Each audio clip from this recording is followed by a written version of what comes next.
안녕하세요. 저는 서울에 사는 30대 여자입니다. 열길 물속은 알아도 한길 사람 속 모른다는 옛말이 요새 저에게 참 많이 와닿습니다. 저도 몇 년 전 기가 막힌 일을 겪었거든요. 믿었던 사람에게 배신당한다는 것이 얼마나 쓰라린 일인지 이제는 실감이 됩니다. 저랑 남편은 신입사원으로 입사한 회사의 동기로 만나게 되었습니다. 같이 신입사원 MT를 가고 프로젝트도 같이 하게 되면서 친해졌습니다. 남편은 저보다 2살이 많은 오빠였고 저를 잘 챙겨주기도 했어요. 어느 순간부터 서로가 입사 동기가 아닌 이성으로서 대하게 되었고 연애를 하게 되었습니다. 둘 다 나이가 많지 않아서 당장 결혼할 것은 아니었기에 회사에는 연애를 철저히 비밀로 붙였어요. 그렇게 3년이란 시간이 흘렀고 저도 30대가 되었어요. 처음에는 가볍게 만났던 남편이었지만 그때쯤 되니 진지한 생각이 들더군요. 남편감으론 손색 없는 사람으로 보였습니다. 매너 좋고 다정하고 좀 속물 같지만 외모도 역시 훌륭했고요. 하지만 남편은 좀처럼 결혼 이야기를 꺼내지 않더군요. 여자인 제가 먼저 얘기를 하기에는 좀 자존심이 상해서 막연히 기다리고만 있었는데 어느 날 저랑 같이 공연을 보러 가자고 그러더군요. 평소와 같은 데이트려니 하고 집에서 준비를 하고 나갔는데 알고 보니 그건 남편이 준비한 이벤트였습니다. 소극장을 빌려 저에게 프로포즈를 하더라고요. 너무 놀랍기도 하고 기쁘기도 해서 하늘을 둥둥 떠다니는 느낌이었습니다. 당연히 프로포즈를 승낙했고 저희의 결혼 준비는 급물살을 타게 되었지요. 양가 인사부터 드리고 상견례하고 결혼 날짜까지 잡고 정신이 없었습니다. 결혼이란 행사가 참 일이 많더군요. 결혼을 알리게 되면서 회사에도 저희 연애를 자연스레 오픈하게 되었어요. 눈치챘던 사람 반, 전혀 모르고 있다가 놀란 사람 반이었지요. 평생 받을 축하를 다 받았고 정말 행복했습니다. 결혼 준비하는 내내 남편은 제 의견을 존중해 주었어요. 결혼 전 여자들이 예민해지는 때가 있는데 저의 틱틱거림에도 무던한 성격의 남편이 저를 잘 받아줘서 그 시기를 무사히 넘길 수 있었습니다. 결혼 몇 달 전부터 신혼집을 알아보기 시작했어요. 신혼집은 저희 집에서 반을 보태고 남편 집에서 반을 보태 전세로 마련하기로 했고요. 적당한 예산의 집을 찾아다니려고 공인중개사를 찾아갔습니다. 그런데 거기서 제 생각과 남편의 생각이 약간 다르더라고요. 저는 30평대의 넓은 집을 원했어요. 저희 둘만 살 것이 아니라 아이를 낳을 것이니까 방이 3개 정도는 되어야 한다고 생각했지요. 전에는 제 의견에 무조건 따라주던 남편이 이 문제에서는 목소리를 높이더라고요. 우리 신혼은 한 2년은 즐겨야 하지 않아? 아이 먼저 가지면 네가 힘들지 않을까? 그리고 회사 휴직 문제도 좀 그렇고 일단 작은 집으로 들어갔다가 나중에 넓혀서 가자 라고 하는데 듣고 보니 그 말도 맞더라고요. 부동산 아저씨도 남편 말이 맞다면서 아담한 20평대 아파트를 권해주셨습니다. 역에서 가까운 구축 아파트를 계약하고 나니 지금까지 남편과 하지 않았던 이야기가 있더라고요. 바로 아이를 언제 어떻게 가질 것인가 하는 문제였죠. 3년 동안 만나면서 봐온 남편은 아이를 굉장히 좋아하는 것 같았습니다. 공원에서 아기들이 걸어다니는 것만 봐도 한박 웃음을 짓더라고요. 그래서 저는 이렇게 말했습니다. 우리 신혼은 좀 즐기다가 아이 셋 정도 낳아볼까? 형제가 많은 게 좋잖아. 난 외동이라서 형제 많은 집이 늘 부러웠어. 서로 의지도 되고 부모 돌아가셔도 외롭지 않고. 어때? 그러니까 남편은 잠시 생각하더니 이렇게 대답하더군요. 난 하나만 낳고 싶어. 아들, 딸 상관없으니까. 하나 낳아서 투자도 많이 해주고 싶고 사랑도 듬뿍 주고 싶고. 난 형제가 있지만 형이랑 친하지도 않은걸. 어차피 인생은 혼자 사는 거잖아. 그렇게 아이를 좋아하는 사람이 그런 식으로 말하니 의외더라고요. 뭐 그거야 나중에 정할 문제니 어쨌든 첫 아이를 낳고 생각해 보기로 했습니다. 그렇게 저희는 무사히 결혼을 치렀고 신혼집에 들어가 살게 되었습니다. 결혼을 하니 회사 언니들이 시댁 관련해서 이러쿵저러쿵 욕하는 소리들이 귀에 들어오더군요. 아, 우리 시댁은 일주일에 한 번씩 꼭 오래. 안 오면 난리가 난다니까. 너희는 어때? 그런데 생각을 해보니 저는 결혼 전에 시댁 한 번 간 것 외에 시댁에 간 적이 없었습니다. 결혼 전에 인사드리러 갔을 때 빼고는 시어머니께서 결혼하고도 오라가라 말씀을 안 하시더라고요. 제가 이렇게 말하니 언니들이 다들 부러워하더라고요. 간섭 없는 시어머니가 제일 좋다면서요. 그렇게 생각하니 저도 시댁에 감사하게 되더라고요. 결혼하고 처음이라 행사도 많은 모양이던데 저희들끼리 잘 살라고 부르지도 않으시고 항상 전화로만 얘기를 하시니까 그저 감사의 따름이었죠. 그때는 그게 무슨 문제가 될 거란 생각은 전혀 하지 못했습니다. 저희는 약속대로 결혼하고 신혼을 즐기기 위해 임신은 철저히 조심을 했습니다. 근데 문제는 남편이었어요. 그렇게 임신을 조심하자던 남편이 피임을 하는 둥 마는 둥 하더라고요. 제가 약 먹기 싫으니 남편 보고 좀 조심하라고 해도 남편은 제대로 하지 않았어요. 대체 나중에 아이 갖고 싶다던 사람이 맞는지 황당했습니다. 그러다가 덜컥 아기가 생기면 제 일도 엉망이 되고 계획했던 신혼 즐기는 부분도 전부 무산이 될 텐데 어쩜 저리 태평인가 했죠. 남편은 늘 자기는 항상 선을 잘 지킨다면서 천하태평했어요. 제가 이 얘기를 유부녀 친구들에게 하니 친구들은 깔깔 웃으면서 그러더군요. 남자들은 다 그래. 맨날 말로만 자기는 조절 잘한다고. 그러다 너희 금방 애기 생기겠다. 라고요. 걱정은 되었지만 저도 남편이 워낙 천하태평이다 보니 어느 순간부터 될 대로 되라. 임신 피하는 걸 생각하지 않게 되었어요. 아이가 생기면 생기는 대로 낳자 싶었지요. 그런데 어느 날 평소 날짜대로라면 와야 할 그날이 오지 않더라고요. 뭔가 이상한 느낌이 들었습니다. 아무래도 임신 조심을 안 했으니 더더욱 불안한 느낌이 들었죠. 그렇게 전 떨리는 마음으로 임신 테스트기를 해보았어요. 설마 싶었는데 선명한 두 줄이 그어지는데 임신이었습니다. 정신이 없어 남편에게 알리지도 못하고 병원에 찾아가니 병원에서는 확실히 임신이 맞다고 진단을 내려주었어요. 돌아오는 길에 아기가 생겼다는 기쁨보단 이런저런 생각에 심란하더라고요. 처음엔 신혼을 즐기기로 했는데 어쩌다 일이 이렇게 되었는지 남편과 제가 방심했던 탓이라 생각했어요. 그렇지만 뱃속에 아이를 두고 이런 생각을 하는 건 좋지 않을 것 같아 언제 가져도 가질 아이였으니 반갑게 맞아주었지요. 집에 가니 남편이 기다리고 있더라고요. 저는 그런 남편에게 짐을 내려놓고 짜잔 하며 임신 테스트기를 보여줬습니다. 근데 남편이 생뚱맞은 반응을 보이더군요. 이게 뭐야? 누구 거야? 라고요. 저는 그런 남편의 반응에 웃음이 나 당신 엄청 놀랐구나. 누구 거긴 누구 거야. 내 거지. 나 임신했대. 지금 병원 갔다 오는 길인데 임신 6주라고 하더라. 사실 난 이렇게 될 줄 알았어. 자기가 조심 안 했잖아. 라고요. 그런데 기뻐할 줄 알았던 남편이 갑자기 얼굴이 시뻘개지며 울그락불그락해져선 아이씨 라고 하는 겁니다. 저는 영문을 몰라 남편을 빤히 쳐다보았습니다. 아무리 계획에 없던 아이지만 아이씨라뇨. 전 그런 남편에게 여보, 아니 왜 그래? 라고 했어요. 그러자 남편은 그 순간부터 제게 차마 입에 담지 못할 욕들을 마구 내뱉기 시작하는데 그 욕의 수준이 얼마나 심한지 차마 글에는 쓸 수 없을 정도였어요. 더럽다는 등 도대체 어떤 놈이랑 한 거냐는 등 몸을 그따위로 굴리고 다니냐는 등 제가 알던 남편의 모습이 아니었습니다. 제정신이 아닌 사람처럼 흥분을 하며 길길이 날뛰는데 도대체 남편이 왜 저러는지 저는 너무 당황하고 놀래서 아무런 말도 없이 그 말을 다 듣고 있었어요.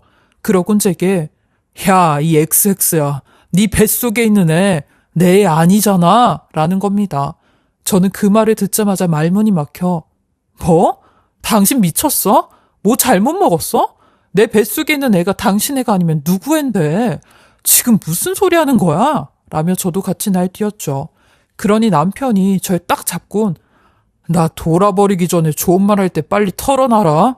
어떤 놈의 애야? 라며 난리를 치며 마구 욕지거리를 하는데 그런 남편의 팔을 내치며 물었어요. 도대체 왜 그래? 우리 매번 조심도 안 했고 당신도 임신 피하는 거에 신경도 안 썼잖아. 우리 애인 게 당연하지. 설마 지금 나 의심하는 거야? 당신 대체 왜 그런 생각을 하는 건지 모르겠는데? 라며 신혼 단꿈에 젖어있는 내가 왜 바람을 피우겠냐고 했어요. 남편의 억측이 답답할 뿐이었죠. 그리고 어느 남자가 임신이 됐다는 본인 아내에게 다짜고짜 어떤 놈의 애냐고 물어보는 게 이게 제정신이냐고요. 그러자 남편은 절 노려보며 너무나도 충격적인 얘기를 하기 시작하는데, 나 사실 예전에 정관 수술했다. 애 더 이상 안 가지려고. 그러니까 지금 뱃속에 있는 네 애도 절대 내 애가 아니지. 내 자식일 리가 절대 없지. 라고 하는데 저는 그 순간 망치로 머리를 맞은 듯 띵해졌어요. 첫째론 정관 수술이란 말과 둘째론 더 이상 아이를 안 가진다는 말이었어요. 이게 다 무슨 소리인가 싶었습니다. 그리고 남편은 멍하게 서 있는 저를 데리고 시댁으로 차를 몰고 가는데 가는 내내 분위기는 험악했어요. 시댁에 도착하자마자 시어머니가 놀란 눈으로 저희를 맞이했습니다. 마치 제가 오면 안 될 때라도 온 듯 하시더라고요. 너희 어쩐 일이니? 얘 기서가 너 연락 없이는 오지 말랬잖아. 라며 남편에게 속삭거리는데 저 모습이 분명 저에게 뭔가 숨기는 게 있어 보였어요. 그러니 남편은 이제 다 필요 없다는 듯 엄마, 이 사람 임신했대. 아니, 이게 될 법한 이야기냐고. 와, 진짜 뚜껑이 열려선 이라고 하는데 시어머니도 기뻐하긴커녕 놀라시더라고요. 시어머니도 본인 아들이 정관수술을 한 걸 알고 계셨던 거죠. 전 그런 남편과 시어머니를 향해 어머님, 억울한 건 남편이 아니라 제가 억울해요. 라고 하는데 그때 갑자기 남편이 방에 들어가더니 웬 남자아이를 데리고 나오는 겁니다. 그러면서 우성아, 너 이제 숨어있지 말고 아빠가 집에 와도 떳떳하게 나와 있어. 저 아줌마도 나한테 대역죄를 저질렀으니까 우리도 이제 떳떳하게 있자고 라는데 처음 보는 아이에게 아빠라니 저는 그때부터 남편의 엄청난 과거 얘기를 듣게 되었어요. 아니 남편이 20대 초반에 사고를 쳐서 아이를 낳게 되었다는 겁니다. 아이 엄마랑도 결혼을 하려고 했는데 성격 차이 때문에 동거만 하다 헤어졌고 애 엄마가 남편과 헤어지면서 시댁에 애를 맡기고 본인 살 길 찾아가겠다며 떠났다는 겁니다. 그렇게 남편과 시댁 식구들은 지금껏 쉬쉬하며 이 아이를 키웠다는데 남편은 그때 일에 질려버려서 20대 중반에 바로 정관수술을 했다고 하더라고요. 그리고 그걸 감쪽같이 숨기고 저랑 결혼을 한 겁니다. 아니 간이 배 밖으로 나왔다고 해도 이런 일까지 할 수 있냐고요. 상상도 못한 일이었어요. 아이는 저를 멀뚱멀뚱 보더니 방으로 다시 들어가더군요. 갑자기 밝혀진 진실에 저도 너무나 화가 났고 남편과 시부모님에게 이게 사기 결혼이나 다름이 없지. 어떻게 나한테 사기를 칠 수가 있어? 라며 어머님 아버님도 어떻게 그러실 수가 있냐고 따지자 도리어 시댁 식구들과 남편은 저를 몰아붙이기 시작했어요. 야, 너도 피차 일반 아니냐? 너도 지금 구린 뒷구석이 있는 거 아니냐고. 내가 정관수술했는데 어떻게 애가 생겨? 나만 속인 거야? 너도 마찬가지잖아. 라며 뻔뻔하게 나오는데 저는 너무 억울했어요. 저는 정말로 부정한 짓을 하지 않았거든요. 남편이 정관수술을 한 게 맞다면 제가 임신이 된 게 이상했지만 제가 다른 남자랑 어떠한 관계도 맺지 않은 건 분명한 진실이었어요. 그러니 남편 놈은 절 부정한 여자로 몰고 가며 같은 직장 내에 일하고 있는 남자 직원 한 명을 콕 집어 얘기하더니 너 박한수랑 사이 좋던데 그 놈애 아니야? 결혼하기 전부터 박한수가 너 짝사랑했었다며. 너도 그 사실 알고 나서부터 그 새끼랑 요즘 히히덕거리더니 벌써 눈 맞았냐? 라고 하는 남편 놈에게 손을 올렸어요. 그러니 시어머니가 그 모습을 보고 난리를 치시며 예, 너 지금 잘한 게 뭐가 있다고 감히 우리 귀한 아들한테 손을 올리고 있어? 어? 야, 이렇게 된 거 아예 잘 됐어. 차라리 니네 둘이 각자 낳은 애 기르면서 살아. 둘이 형제라고 하고 그냥 살라고. 그냥 무늬만 부부처럼 하고 살면 되지.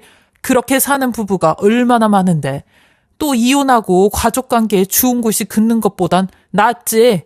그냥 살라고. 라는 어이없는 제안을 하시는데 남편 놈은 그런 본인 엄마의 말에 방에 있던 본인 아들의 짐을 싸서 저희 집으로 데려간다고 하는 겁니다. 그러면서 이러더군요. 내가 속인 게 나쁘다고? 난 적어도 너랑 결혼하기 전의 일이잖아.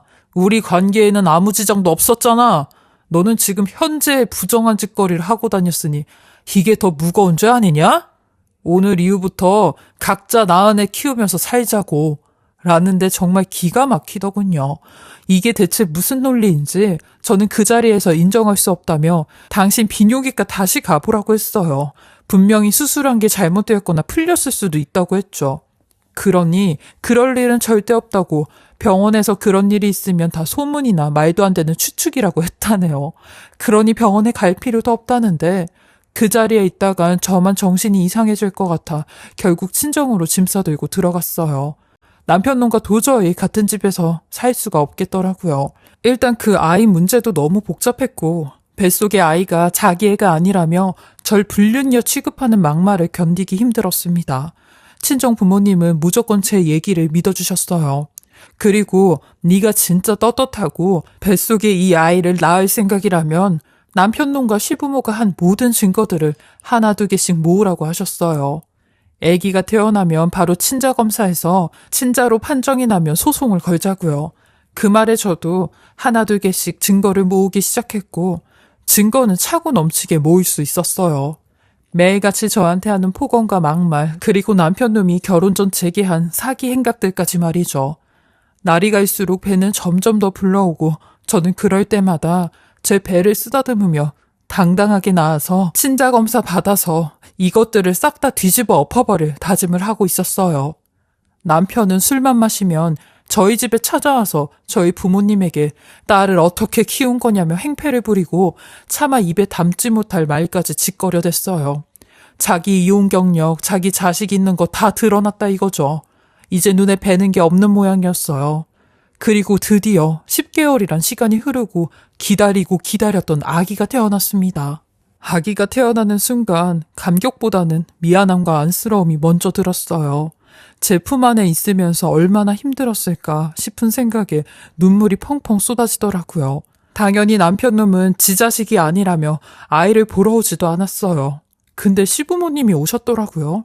오셔선 뭘 하고 가셨는지 아세요? 저희 애기 혈액형을 보러 오신 겁니다. 근데 이 무식한 두 어른들이 저희 아기 혈액형을 보자마자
거봐, 니네들 다 B형인데 어떻게 애가 O형이야? 이게 말이 되냐? 라고 하는데 전 그런 시부모에게 부모 둘 다 B형이어도 O형 태어날 수 있거든요. 잘 알지도 못하시면서 오셔선 그런 소리 하세요? 됐고요. 바로 친자검사 진행할 테니까 그렇게 하세요. 라고 하니 시아버지는 볼 것도 없다고 저거 확실히 다른 놈의 애라고 하시는데 저는 그런 남편에게 문자를 보내 검사하자고 했어요. 혹시나 또 내가 기관에 의뢰하면 무슨 조작을 했다는 이 거짓 검사서라니 그딴 소리 할 수도 있으니까 당신이 직접 의뢰해서 검사 진행하라고 했어요. 그러니 집에서 산후조리를 하고 있는데 남편이 자기가 하겠다며 샘플 채취를 해서 가더라고요. 심지어는요, 출장 의뢰까지 해서 검사하시는 분이 같이 왔어요. 그래야 정확하게 의심 없이 한다면서요. 그리고 얼마 후 검사 결과가 나왔습니다. 검사 결과는 당연히 볼 것도 없이 남편의 친자가 맞다는 결론이었죠.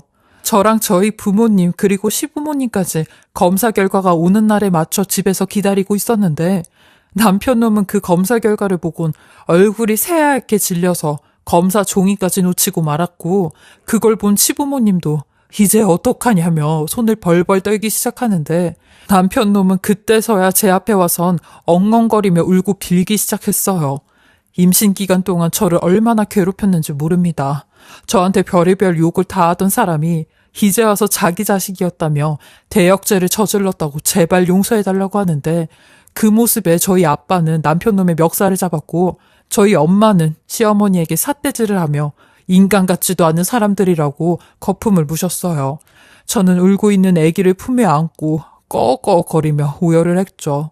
저희 아빠가 멱살을 잡고 있던 남편을 내팽개치며 니네 집안 아주 각오해.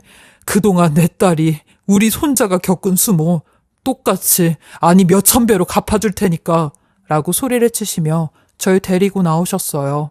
그렇게 저는 곧바로 제가 가지고 있던 증거 영상, 문자, 통화 녹음을 전부 다 가지고 변호사 사무실을 찾아가 이혼 소송을 진행했습니다. 남편 놈한테 뺏어올 수 있는 거 전부 다 뺏어올 거고 시부모가 저한테 했던 정신적 피해 보상까지 싹 다 받아올 작정이었어요. 남편 놈과 시부모는 그날 이후로 수시로 저한테 문자 보내시고 전화 걸고 절 찾아와서 우리 용서하라고 계속 매달렸습니다. 아이를 생각해서라도 한 번만 용서해달라며 아빠 없이 애를 어떻게 키우냐고 아빠 없는 애 만들고 싶냐는 반 협박 아닌 협박까지 해대는데 당연히 애기 얘기로 걸고 넘어질 줄 알았어요. 저는 그런 남편과 시부모 면상에 개똥 같은 소리 하지 마세요. 우리 애기를 인간 같지도 않은 당신들하고 같이 키우자고요? 지나가는 개가 웃겠네. 당신도 말 같지도 않은 소리 하지 마. 네 자식 아니라고 개 차반할 땐 언제고? 왜 이제 와서 난리야? 되려 나는 너한테 고맙다.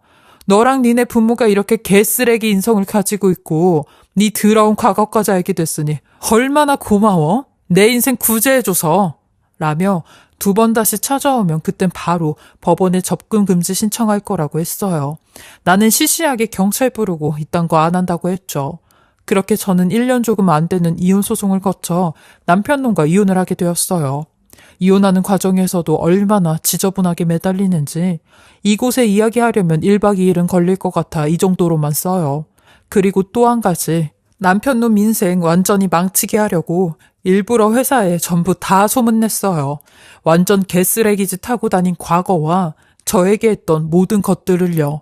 남편 놈이랑 같은 회사에 다니니 이런 건 또 좋더라고요. 저는 육아휴직을 하는 중이어서 직장에 못 나갔는데 선배 언니한테 실시간으로 남편 놈 얘기를 들을 수 있었고 역시 남편 놈은 그 소문으로 회사에서 왕따 당하고 직장 상사한테까지 제대로 찍혀 결국 지가 그 분위기를 못 이겨 퇴사했다고 했어요. 저랑 동기로 들어와서 제가 잘 알고 있는데 남편 놈 여기 회사도 운이 좋아 간신히 붙은 거였거든요.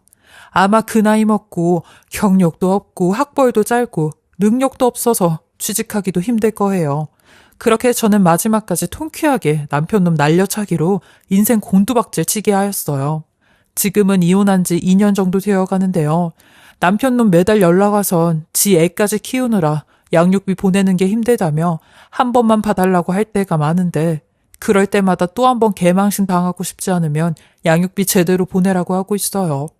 이럴 때마다 연락하기 싫은 전 남편 놈이랑 연락하는 게 스트레스인데 그런 거 다 감수하고 전 남편 놈 아주 피를 말려서 20년 동안 꼬박꼬박 양육비 다 받아낼 참이에요. 그리고 이혼 후 저희 부모님께선 저와 제 아들을 받아주셔서 아이 클 때까지 친정에서 지내면서 엄마가 봐주시고 저는 일을 하기로 했어요. 때로는 이렇게 싱글맘이 된 게 아이한테 너무 미안하고 아이 얼굴 볼 면목이 없는데 그런 집구석에서 키우는 것보단 훨씬 더 나은 일이라 생각하며 예쁜 제 자식 바라보며 행복하게 살고 있습니다. 저의 긴 이야기 들어주시고 읽어주셔서 감사합니다.